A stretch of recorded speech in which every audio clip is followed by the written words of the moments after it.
Breath of the Wild speedruns are completely full of tricks. That's what makes it so much fun to play, and my personal favorite trick is the BTB, or bullet time bounce. The trick is used several times throughout the any % speedrun, each with a varying level of difficulty. You basically need to jump on an enemy's back and go into bullet time right before you hit him by starting an arrow shot.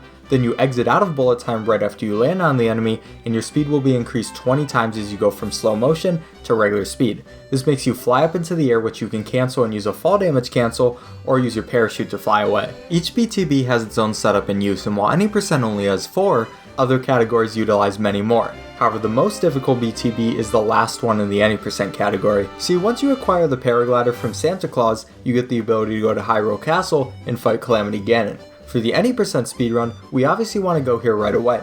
Before BTBs and wind bombs were invented, speedrunners needed to do several tree launches to get to the castle as fast as possible, but now we can just do it in one BTB. So to perform this trick, you need to set up by whistling to alert your enemy, shoot an arrow in the specific corner of the specific tile, swing your axe so you don't move and do a backflip, swing it again so you inch a little bit forward, and wait until your launch pad stops before shield jumping down and entering bullet time right before you hit the enemy. So why is this BTB harder than the others? Let's go through a few scenarios that can happen. You alert the enemy too early and he's in the wrong place, causing you to need to reload. You shoot the arrow slightly off and miss the enemy, or get the wrong angle from the BTB. You whistle to alert the enemy, but take too long to set up the trick so your arrow shot doesn't alert him. You jump down and enter bullet time too late, causing Link to die. You enter bullet time too early, causing Link to get a wrong launch.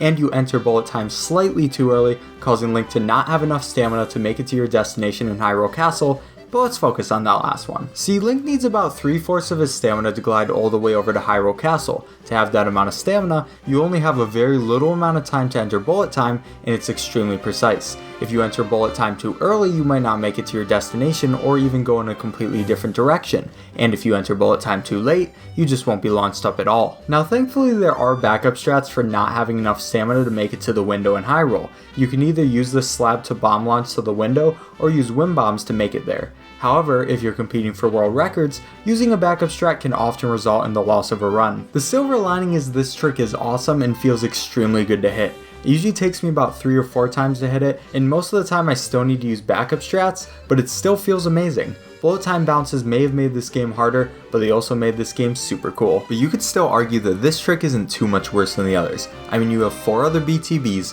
several other wind bombs, tree launches, boss skipping arrow shots, and multiple forms of Ganon that can simply one-shot you. So why did I choose this trick as the worst? Why is this trick the one that I made an entire video about with a title like that?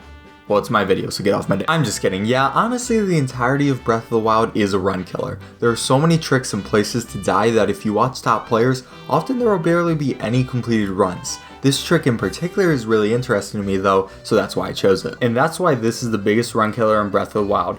It's just such a difficult trick with precise timing that you can easily lose a ton of time, and your mentality can get much worse for the upcoming fight. It's still a very cool trick though, so I'm happy it's in the run. Now thanks for watching. I'm gonna have a lot more Breath of the Wild and speedrunning content coming soon, so subscribe if you enjoyed. I would also appreciate it if you liked the video and let me know in the comments what your favorite part is. Finally, check out my Twitch where I do a lot of cool challenges and speedruns, and my Discord to join the community. Alright, enough shilling. Goodbye.